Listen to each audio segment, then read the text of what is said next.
नमस्कार दोस्तों। श्री रामायण को आज तक हमने अपने और इस समाज ने श्री राम की दृष्टिकोण से देखा। लक्ष्मण को देखा, देवी सीता को जाना, हनुमान के भक्ति भाव को जाना, रावण के ज्ञान को पहचाना, लेकिन कभी यह नहीं ध्यान दिया कि इस रामायण में अगर कोई सबसे अधिक उपेक्षित और अनदेखा पात्र था तो वो थी लक्ष्मण की पत्नी और जनक नंदिनी सीता की बहन उर्मिला। तो चलिए जानते हैं लक्ष्मण और उनकी पत्नी के बारे में वो बातें जो आप नहीं जानते।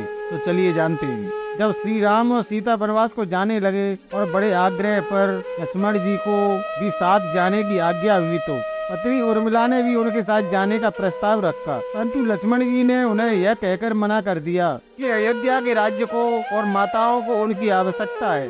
उर्मिला के उस नवयौवन कंधों पर इतना बड़ा दायित्व डालकर लक्ष्मण जी चले गए और वो जीवन सरता जो कोई भी नव वधू अपने पति के साथ गुजारती है वो उर्मिला के नसीब में नहीं लिखी गई थी। पतिव्रता स्त्री ने जीवन के चंचल पड़ाव पर भी, अपने पति से दूर रहने पर भी क्षण मात्र भी किसी और का ध्यान नहीं किया। यह उर्मिला का अखंड पतिव्रत धर्म था।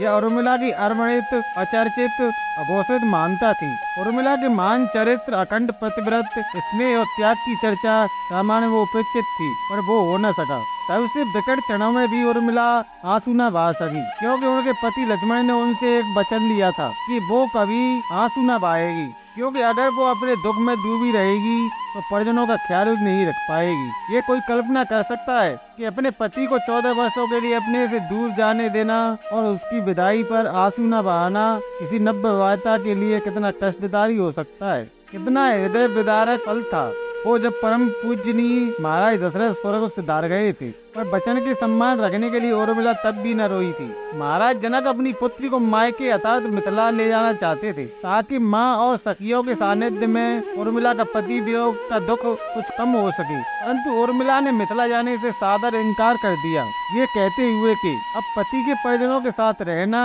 और दुखों में उनका साथ न छोड़ना ही उनका धर्म है। बहुत से लोग इस बात से परिचित हैं कि अपने वनवास के दौरान भाई और भाभी की सेवा करने के लिए लक्ष्मण जी पूरे 14 साल तक नहीं सोए थे, लेकिन उनके स्थान पर उनकी पत्नी उर्मिला दिन और रात सोती रही। यह बात बहुत कम लोग जानते हैं कि रावण के बेटे मेघनाथ को यह वरदान प्राप्त था कि जो इंसान 14 वर्षों तक ना सोया हो केवल वही उसे हरा सकता है। इसलिए लक्ष्मण मेघनाथ को मोक्ष दिलवाने में कामयाब हुए थे। रावण के अंत और 14 वर्ष के वनवास के पश्चात जब राम, सीता और लक्ष्मण वापस अयोध्या लौटे तो वहाँ राम के राज तिलक के समय लक्ष्मण जोर जोर से हंसने लगे। सभी को यह बात बेहद आश्चर्यजनक लगी कि क्या लक्ष्मण किसी का मजाक उड़ा रहे हैं। जब लक्ष्मण के इस हंसी का कारण पूछा तो उन्होंने जो जवाब दिया कि ताउम्र उन्होंने ऐसी घड़ी का इंतजार किया है, लेकिन आज जब यह घड़ी आई है तो उन्हें निद्रा देवी को दिया गया वो वचन पूरा करना होगा जो उन्होंने वनवास काल के दौरान 14 वर्ष के लिए उन्हें दिया था। लक्ष्मण जी ने नहीं देखा भगवान राम का राज तिलक। दरअसल निद्रा देवी ने उनसे कहा था कि वह 14 वर्ष के लिए उन्हें परेशान नहीं करेगी और उनकी पत्नी उर्मिला उनके स्थान पर सोएंगी। निद्रा देवी ने उनकी यह बात एक शर्त पर मानी थी कि जैसे ही वो अयोध्या लौटेंगे उर्मिला की नींद टूट जाएगी और उन्हें सोना होगा। लक्ष्मण जी इस बात पर हंस रहे थे कि अब उन्हें सोना होगा और वह राम का राज तिलक नहीं देख पाएंगे। उनके स्थान पर उन्होंने यह रस्म देखी थी। एक और वाक्य ऐसा है जो यह बताता है कि लक्ष्मण की विजय का मुख्य कारण उर्मिला थी। मेघनाथ के वध के बाद उनका शव श्री राम जी के खेमे में था। जब मेघनाथ की पत्नी सुलोचना उसे लेने आई, पति का छिन्न शीश देखते ही सुलोचना का हृदय अत्यधिक द्रवित हो गया। उसकी आंखें बरसने लगीं। रोते रोते उसने पास खड़े लक्ष्मण की ओर देखा और कहा, सुमित्रानंदन, तुम भूलकर भी गर्व मत करना कि मेघनाथ का वध मैंने किया है। मेघनाथ को धराशायी करने की शक्ति विश्व में किसी के पास नहीं थी। यह तो 2 पतिव्रता नारियों का भाग्य था। अब आप सोच में पड़ गए होंगे कि निद्रा देवी के प्रभाव में आकर अगर उर्मिला 14 साल तक सोती रही तो सास और अन्य परिजनों की सेवा करने का